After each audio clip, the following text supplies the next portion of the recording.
about 1 million people every single year having an amputation to some part of their lower leg. And for 85% of these amputations, this starts with a diabetic foot wound. We have 30 million diabetics in the US, over 400 million worldwide. So for someone with diabetes, these wounds are really the most prevalent and costly complication that 1 in 4 will experience in their lifetime.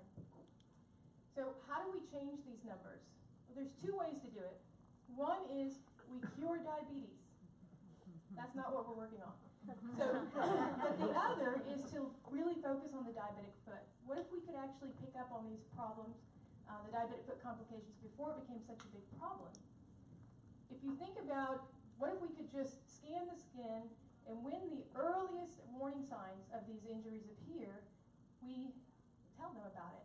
And then at that point, you can do something as simple as changing your footwear, decreasing your activity level, and that's enough to intercept the injury and stop its progression right in its tracks. That's what we've been working on. My name is Adriana Cantu, and I'm co-founder and CEO for a company called Revealix.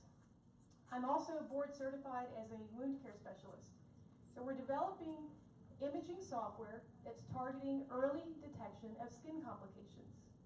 So we've taken existing sensor technology that plugs right into any mobile platform, and we're developing the smarts. It's the intelligence to take thermal data that is information about injuries on the diabetic foot. So it's all the patterns of injury. There's 50 years of the vast clinical research that tells us that temperature is a meaningful way to detect and thus prevent diabetic foot wounds and amputations. So we give doctors the tools to see the unseen. So what happens is, instead of looking at your patient's skin and seeing if there's an injury there, we can do way better than that. Now you can actually have an early detection capability that lets you intercept the injury and prevent harm right from the beginning. We are a SaaS company, so we're targeting a $2.5 billion market, which is first starting with wound care centers and podiatry offices. This is really where most of these patients first go for care. So instead of, again, letting them come through, you can imagine not being able to see this. Now they can actually do a quick screen, it's like taking a picture, and you can detect if there's a diabetic foot wound there. So from day 1, they can put their patients right on the right track. I told you I was a wound care specialist, but I've also been a healthcare executive in this industry for over 10 years. I've led a team of 100, actually 200 clinicians, but we were fast growth to 100 million in revenue. My co-founder is a serial entrepreneur. He's a tech executive. He has successfully led a rapid scale of another breakthrough technology and taken that company public. So we're very excited about what we're working on. It's mobile, it's non-invasive, and it's point of care.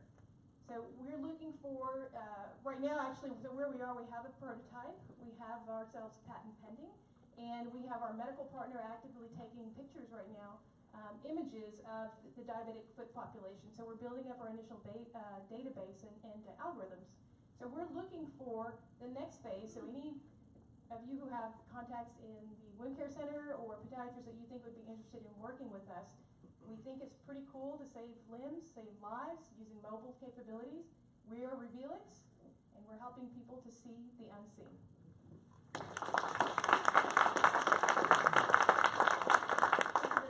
Work that you're doing, so thank you. Congratulations. So I do wonder in terms of how you're rolling this out, starting with wound care, podiatry providers. This seems like something you would really want to use. Are they embracing this idea? Yeah, absolutely. So the skin is the largest organ in the body, and there's really not a lot of tools that will help you on the preventative side. So we have really cool imaging capabilities that focus on when the wounds are already there. My contention is that's great, but let's put your money before that because you can really be more cost effective. One of the things that we could roll out to immediately after, I mean, you've got surgical site infections, so early detection of SSIs, total knees and total hips, that would be an application. Early detection of pressure wounds, bed sores, that's also an application. That was the one that Baylor Scott & White's chief nursing officer, their VP of nursing informatics, and all the research team really fell in love with. So that's another opportunity. This market is really one of my favorite ones to start with because it's so impactful to a huge population that are very, very active. I mean, individuals who have diabetes, they're not bedbound. They need to be out and moving about, and so really saving their limbs is critical. You focused on wound care, Right. and you narrowed the focus to diabetic patients. That's right. Can you talk about that process and that pivot from a general sense of wound care to specific diabetic patients? Yeah, so that's a great question. So just in terms of strategy, again, skin being the largest organ of the body, there's so many different ways, and I haven't mentioned 99 other very profitable markets to start in. So the challenge for us has actually been each one of them, the target customer has been so excited and receptive, and yet we still have to find the one that makes the most sense for someone who's bootstrapping to enter. And so as we've found our way, we've actually adjusted from pressure ulcers to surgical site infections to plastic surgery, monitoring breast reconstruction after they have a flat procedure, to diabetic foot. Now what happened was the people that I met a fantastic physician in a wound care center who's entrepreneurially minded, and he said, I would love to work with you on this, and so let's get started now. So it was very cost effective, and the data has been so compelling. We knew that this was immediately the right place to start. We can go to market and pursue phase 2 as a reimbursement strategy, but we can come in with a fee for, not fee for service, but per patient, per physician model and still be profitable.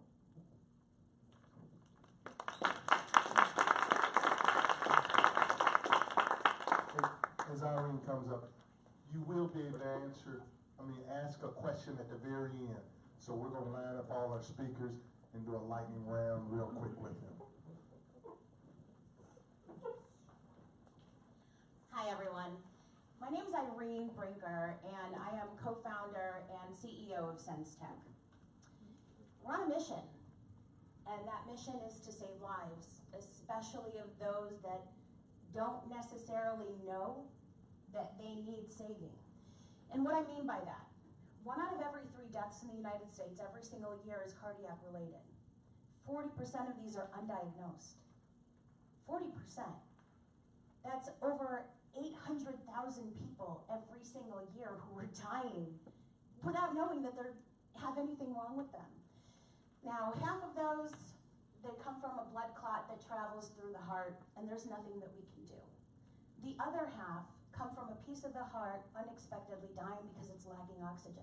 If we take a step back and roll that back and look at why. Why? Well, a lot of it comes down to our emotional state every single day, and most people don't think about emotion when they think about their health. Like how I feel, if I'm happy, sad, angry, what does that have to do with my health? Well, there's a lot of data that shows it has a lot to do with it. We have a product, the SenseBand. It's the first ever ECG monitor for one hand.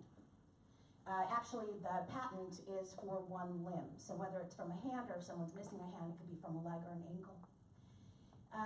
What we've done is actually isolated the R peaks. So we have a very clear vision of HRV, heart rate variability.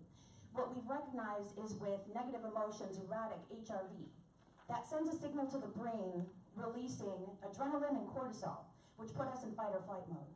When we're at a heightened level of stress for an extended period of time, we're constantly in fight or flight mode. Your body cannot be in fight or flight and in healing and growth at the same time, because when we go into fight or flight mode, as many of you in this room probably already know, all of the unessential blood flow from the internal organs goes to the external organs so that you can fight off that saber-toothed tiger. Unfortunately, most of us aren't fighting a saber-toothed tiger, we're just sitting in traffic. And that stress level continues to grow, and it doesn't go back down, which means we're in this constant state of fight or flight, which means that our internal organs aren't getting enough blood flow, aren't getting enough oxygen, which is negatively impacting our health, and probably one of the reasons why we've seen over 1.5 million heart attacks and strokes every single year here in the United States. So how do we fix this? Ultimately, the hypothesis is, our long-term goal is, to be able to actually see about an hour and a half before someone goes into one of these cardiac events. But we have a long way to medical device to get there. The other issue is that these people don't know they have a problem, so they're probably not going to be wearing a medical device, which is why first we're actually going after the consumer market.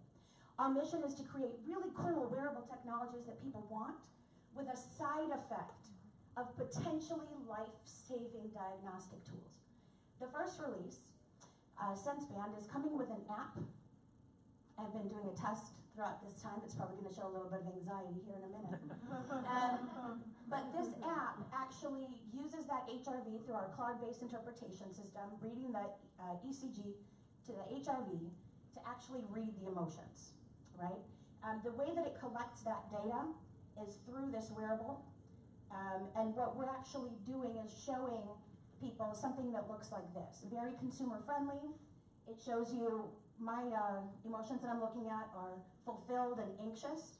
They're kind of my markers, but here at the bottom it shows stress levels and vitality level, which is HRV, where my heart is, how healthy I am right now. But if you find that oftentimes your stress level is really high and your vitality is really low, you should probably see a doctor. It's a really cool thing. Everyone that we strap it onto gets really excited to kind of see what it does. People love to do the on-demand test. But even if you don't consciously monitor anything, you can set it to test you every hour, every half hour, or mine set every 10 minutes because as a cancer survivor, my cousin who developed the technology always wants to watch and see kind of where I'm at because apparently I don't stop myself when I'm stressed out.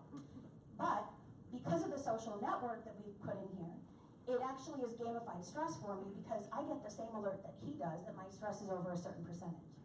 But when he calls me from the Ukraine, at that point I feel really accountable, like I have to do something about it. So we found that these additions really help people like myself, like most consumers, actually be able to tackle these issues. You know, they say that an ounce of prevention is worth 100 pounds of cure. Here's prevention with a really fun side effect, right? You get to see how you and the people in your network are actually feeling. In fact, we've sold over 1,100 units via crowdfunding, and we are currently in a capital raise. So anyone who would like to talk about that later, I'd be happy to go into more detail. But thank you very much. SenseTech. This is a great product that you've got, and I'm wondering there's a lot of competition with all these wearables, and you've got this kind of spin on it that's really unique. So how are you raising that awareness to really compete in that market? I don't want to compete with them. Ultimately, I want to license our technology to get this on as many people as possible, whether it's through Fitbit, through Apple Watch. But what I need to do first is develop enough of a market, enough people who know, enough people who care that this is real medically accurate data that could potentially save their lives, so that when they do license us, that these are people that will fight to ensure the accuracy of the data. One of the problems with ECG is that it's not a simple solution. These sensors are very sensitive, so in order to actually work them into other products, it will take R&D on their part. The goal is to license this to the big brand wearables, but we want to get anywhere between 200 and 500,000 users first, so that we know that they will take the medically accurate portion of it seriously. Do you see the phone case? I know there's some beta out there now and some that's already out. Where do you see the phone case as a wearable to be able to detect that? So the problem with the phone case, unless they make the phone really small to be able to actually keep your phone on one of the limbs, and we need at least 3 points, like this, for example, has 3 sensors in it, it has to be connected to the body. If it's not connected to the body, there's no way that we can show real accurate ECG data. We've been able to isolate it so that we're able to get that from one limb, versus this is actually comparable in the data that it receives to a 5-lead ECG, the same thing that they send people home with if they have cardiac issues, right? In order to get that type of data, you have to be very careful about the placement. So that's the only concern with the phone, with having real medical data. Thank you.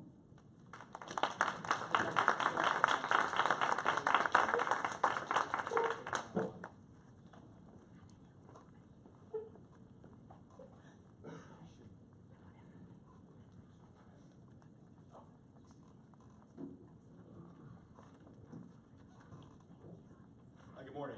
My name is Chuck Cohn. I'm the co-founder of a early stage startup company called Think and Zoom. Think and Zoom's mission is to create a world where visual impairment no longer kills careers or steals dreams. Think and Zoom accomplishes this mission by creating innovative and affordable solutions for the 300 million people globally and the 20 million people in the United States who suffer from visual impairment. Now I'd like to tell you why Think and Zoom has this mission. Think and Zoom was founded by my partner Zubi Onwuda, who is himself visually impaired. Zubi is one of the 300 million people globally and 20 million people nationally who suffer from visual impairment. Globally, the population suffers from 90% illiteracy rate, and in the United States, there's a 70% unemployment rate. So this is a large population of people who have the ability, but don't necessarily have all of the tools in an affordable manner to be able to do what they need to do. Zubi will tell you that he lost 2 careers due to his visual impairment. When he first came to the United States, he came here with aspirations to become a medical doctor. As a result, in order to pay for it, he joined the U.S. Army to serve his country to get the funds for medical school. But what he found was that he was diagnosed with 3 different medical, eye issues, which prevented him from both the medical career and his Army career. So he went on to a computer engineering degree, worked for Goldman Sachs, IBM for about 10 years, and decided that he wanted to give back to the visually impaired community. So, what is Think and Zoom, and how do we actually help the visually impaired community? Well, our company name says it all.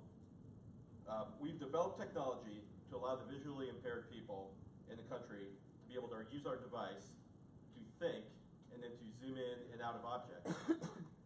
Right now in the marketplace, there are a number of devices which will help people zoom in and out. Most of those devices are typically bulky, they require you to use your hands, and they cost in excess of $3,000 to $5,000. What we've done is we've created a device which can use brain waves with an EEG sensor to be able to zoom in and out and to allow the visually impaired to be able to use their hands, whether they're a musician, they can play guitar, they can play a piano, or whether they want to be able to type in a keyboard. So I'll give you a quick demonstration of what our device looks like.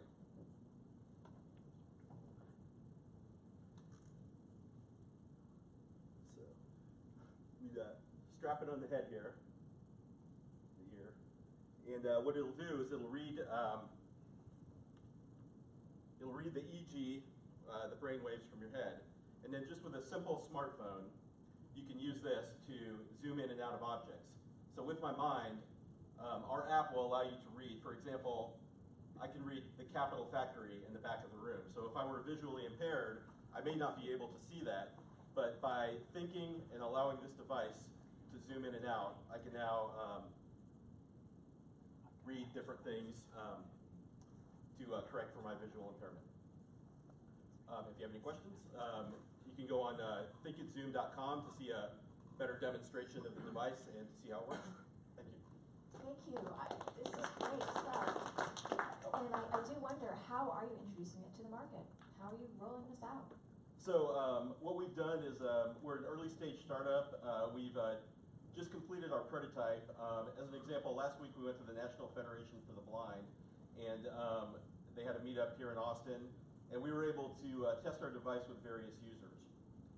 So what we're doing is we're looking at a B2B model where we can get with organizations via the School for the Blind or different optometrist offices that will sell the visual impairment devices, and we're using that to eventually penetrate the market. Tell us about the sourcing of material and where your manufacturer is built. Yeah, so right now we're using open source material. This is a device built by a company called NeuroSky. And so essentially what we can do is we've created our own software, our own applications, and we're able to use off-the-shelf devices right now, such as the NeuroSky and a smartphone and VR glasses, to be able to create a product that's pretty comparable to what we're seeing on the marketplace. Right.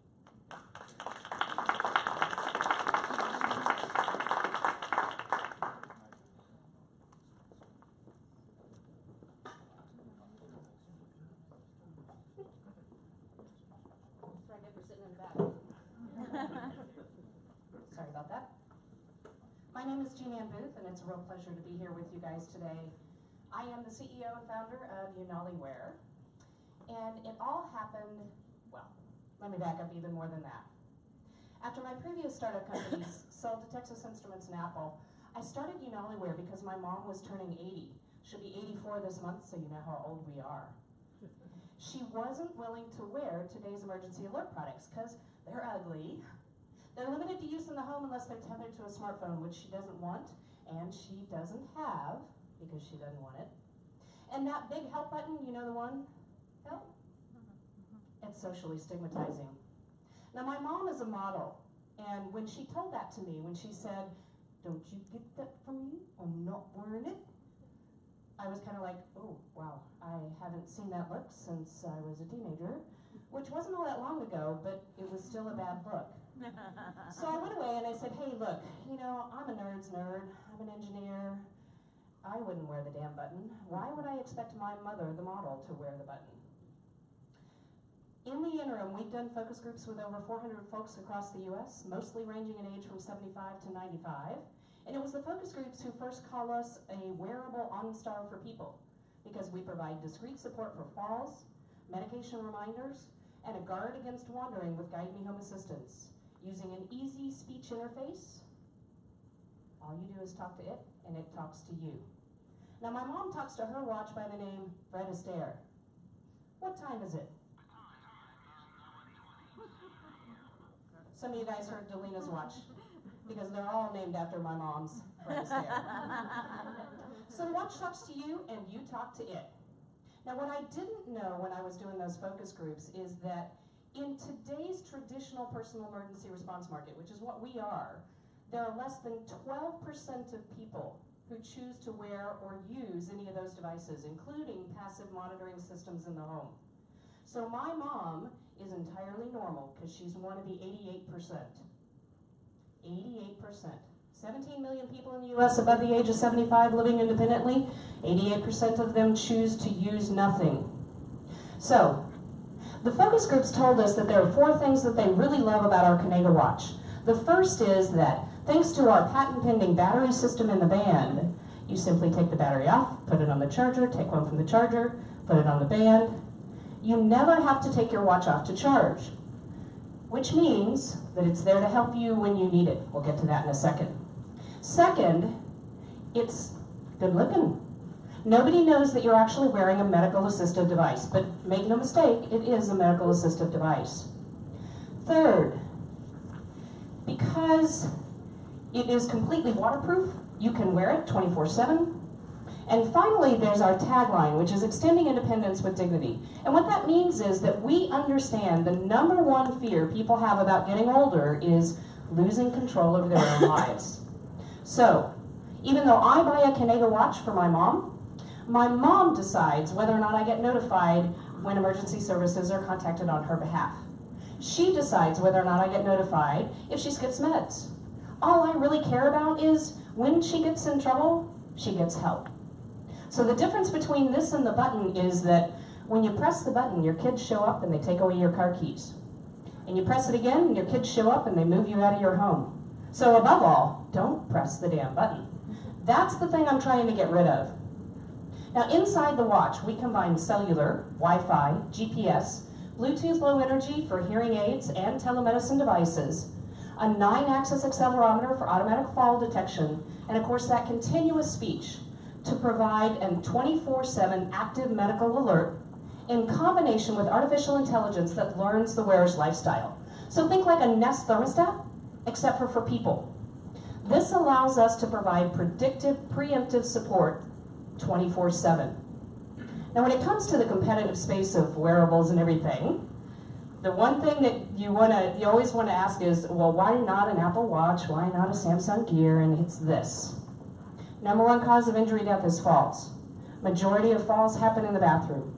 Majority of falls in the bathroom happen at night when your Apple Watch is charging.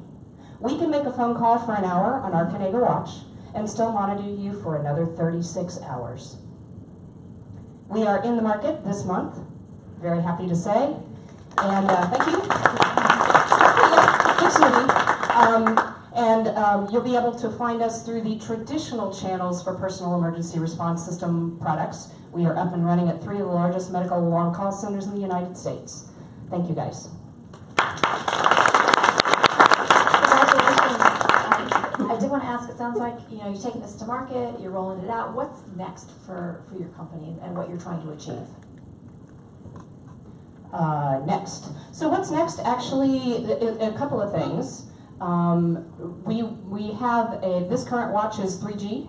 For those of you guys who are nerds, you know that 3G is gone in the United States, especially from AT&T, who's one of our cellular partners in December of 18. So we have an LTE version coming out soon. But the bigger piece is we're also going global. So today, our average age, we did 7 months of user experience testing all across the US, ranging in age from 23 to 97, including seniors, people with MS, Parkinson's, Lou Gehrig's, epilepsy, Down syndrome, blind people, and disabled vets. Say that again really fast. So because of that, we have a younger wearing age. Today in the world, there's about 500 million people above the age of 65.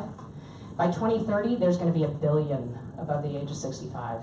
The entire world is getting older. It's not just a US thing.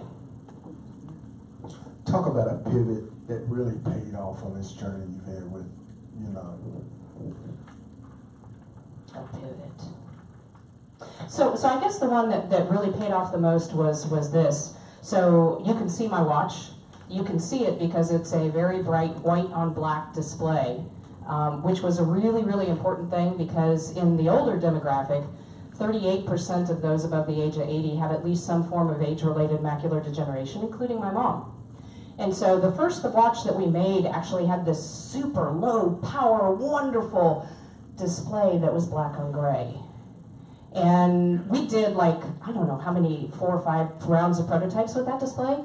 And then my mom pulls me aside one day and she goes, I can't see that.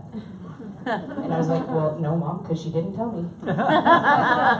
So as a result, I went looking everywhere for very bright white on black. Just so you know, that's really, really hard to find in round. So there's exactly one supplier. So if you know who that is, then you know who we use. But it made a huge difference because it means that the watch is visible to my demographic. Thank you, Jean Hand. Stay up here, Jean Hand. We are tight on time. What we will do, can I get all the speakers up? And what we will do, instead of a lightning round, we will close session. We got about 10 or 12 minutes because they've got a 10 o'clock coming in. So you get to individually ask them questions. Thank you for coming. Look forward to seeing you tomorrow. If you want to take pictures, tweet this out. HealthTech ATX. But you can come up if you want to ask questions, because we are in there. Let's give them a round of applause again.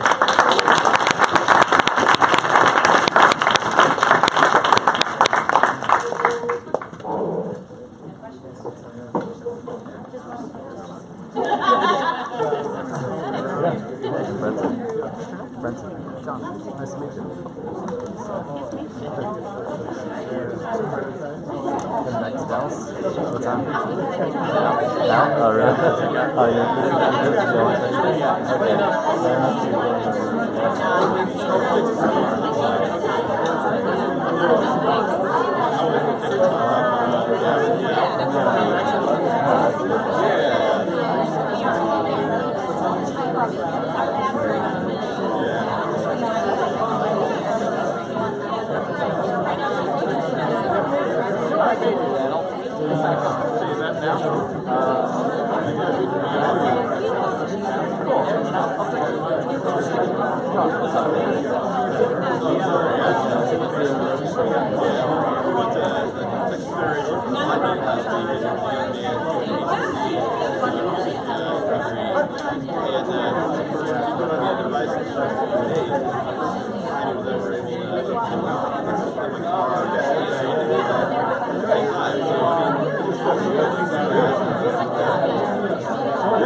I was going to actually leave tonight, just get my life business card. So I get my business card.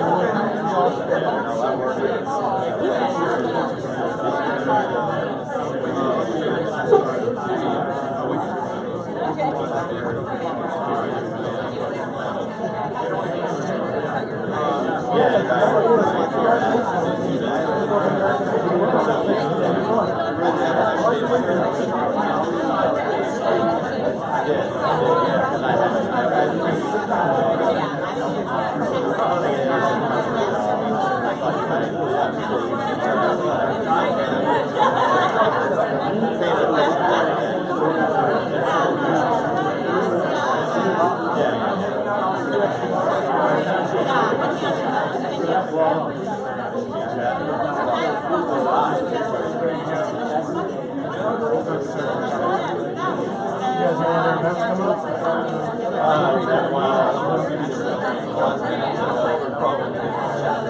going to the mustard one? Yeah, we're gonna do that. You guys doing a table? Yeah. Oh, cool. You guys have a TV? You guys did. I was thinking. You guys did.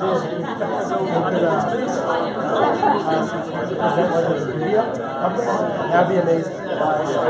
Yeah, I was thinking about that. I was trying to get it today, and yeah, no, even if we record it, we'll help you out. We'll record it, put it on YouTube, and just have it on repeat. Yeah, that'd be a perfect day.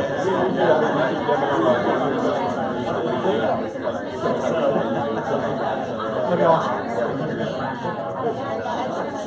I was actually going to talk to you. It's great idea to wear a shirt opening. Oh, we tried shameless marketing. Because at first, Shameless plug, right? and that's like, years ago. Hey, my name is Aya. But like, not like, yeah, I'd love to see you. Wonderful idea, really, really powerful idea. So tell me more about like, are you guys like founded this company together? Or well, he founded it. I came on as a co-founder a couple weeks ago. So pretty new. He is visually impaired.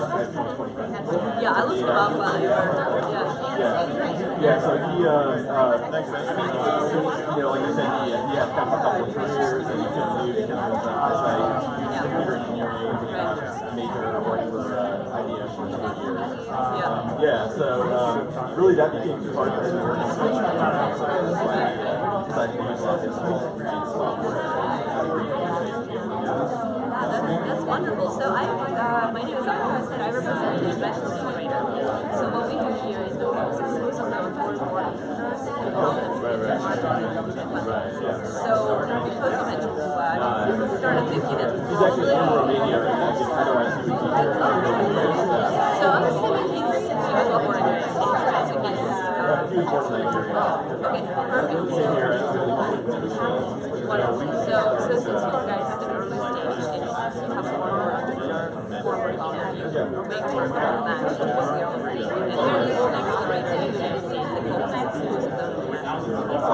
There's no other one that really runs and also works. Because let's say American startups and accelerators, a lot of ways that startups get funded. So I was wondering if you want to give me your business card. So I know now you're always on the best time to have 30 minutes speech about what exactly our program can do for you. But we would love to schedule a call or something at your convenience. Are you based on Boston, Texas? Yeah, we're based in Boston. Okay, wonderful. Yeah, my business card. Yeah. Okay, wonderful. So let me connect with you later on. Yeah, let's talk about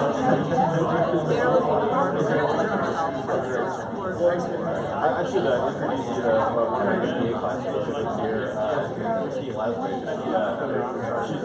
She's actually here with me and starting a health company. Me as well. Yeah, that would be wonderful. Yeah, so I will follow up with you shortly. And thank you so much for being here. That demo was kind of fun. I'm almost blind myself. I'm not trying to fly, so like I this person, very technology,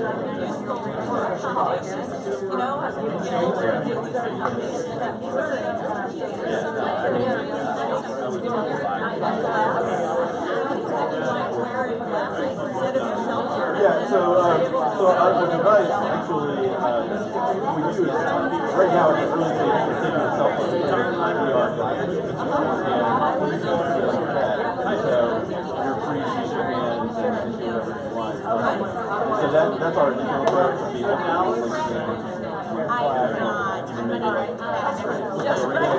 regular eyeglasses.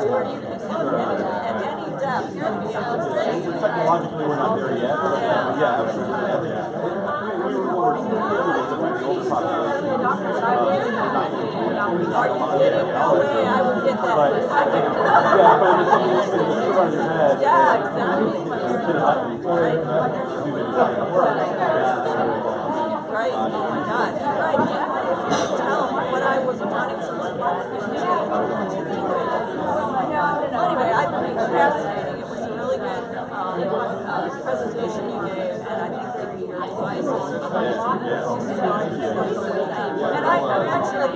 actually have my background in optical engineering, so I was like, oh my god, this is terrible. All right, thank you so much for such a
But I'll send you an email. Okay, thank you. Yes, sir. Thanks for doing it. Yes, sir. You want me to sign up to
They were not a target, but it turned out.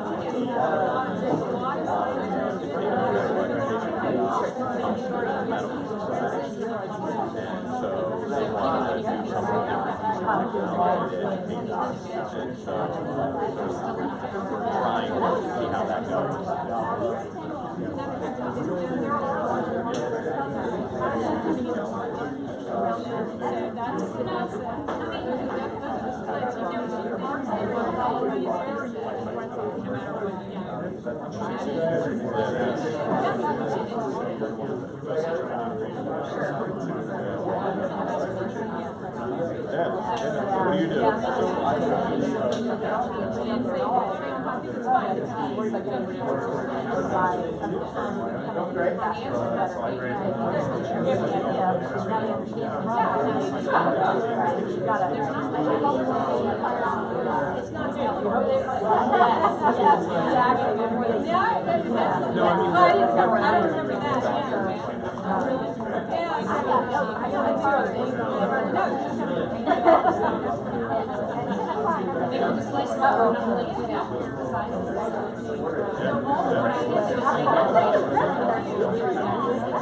That was awesome. Yeah, I thought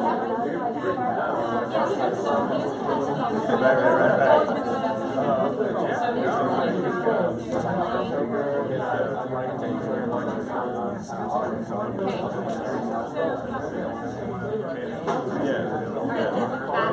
would love to at least be able to say, check these guys out. They're doing really good.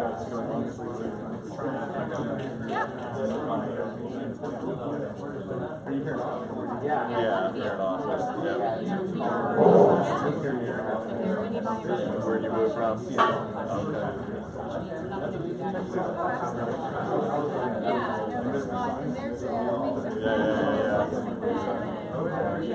Yeah, great to meet you.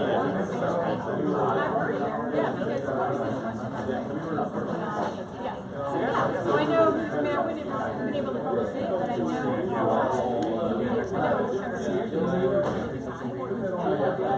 way directions, machines work, when did they work, when did they actually so we're looking for this is a part of what I'm doing. I watched it. Yeah, great to meet you. You can tell your dad if he wants to. I don't know what yeah. Yeah, so he's he sells wine.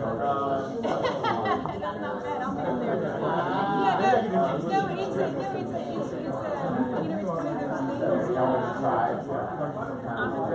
Yeah, so it's fun, but I mean, don't you worry about work. I'm actually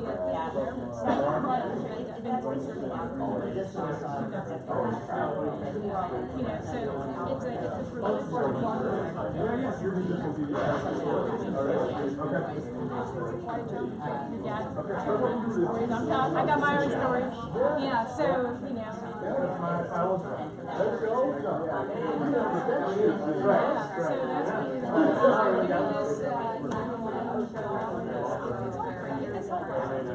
but we're making the progress on. I'm just gonna keep running. Yeah, thank you.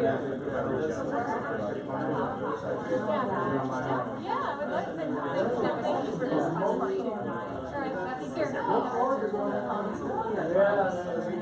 Just to the FDA, I'm talking about keeping my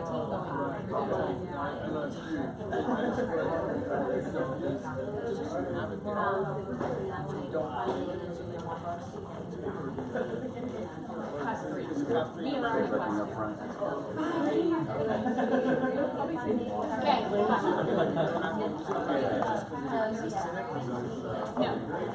So I could have it. One of our partners is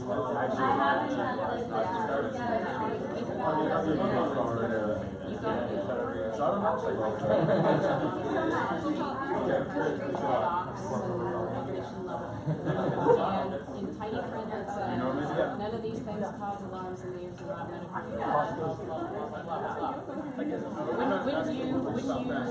Would you expect that if it had those features that they would be an emergency medical device? Given all that information,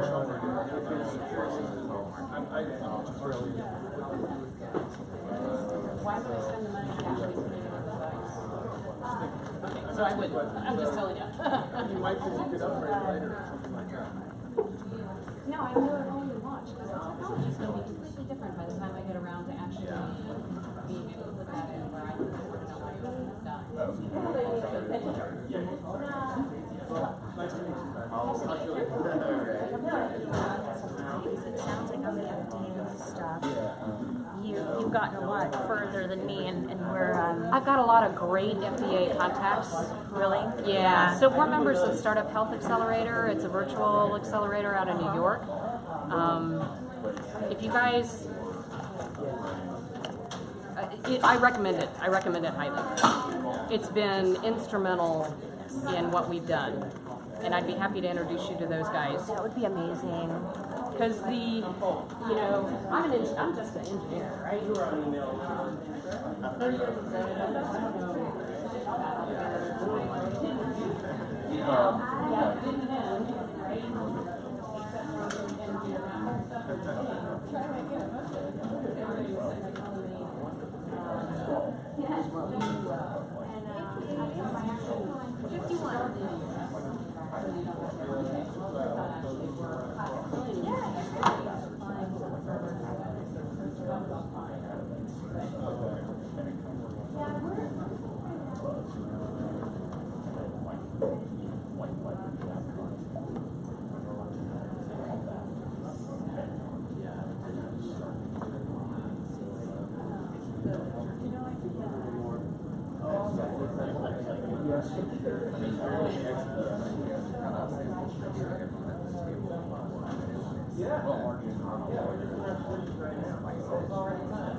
Doing a lot of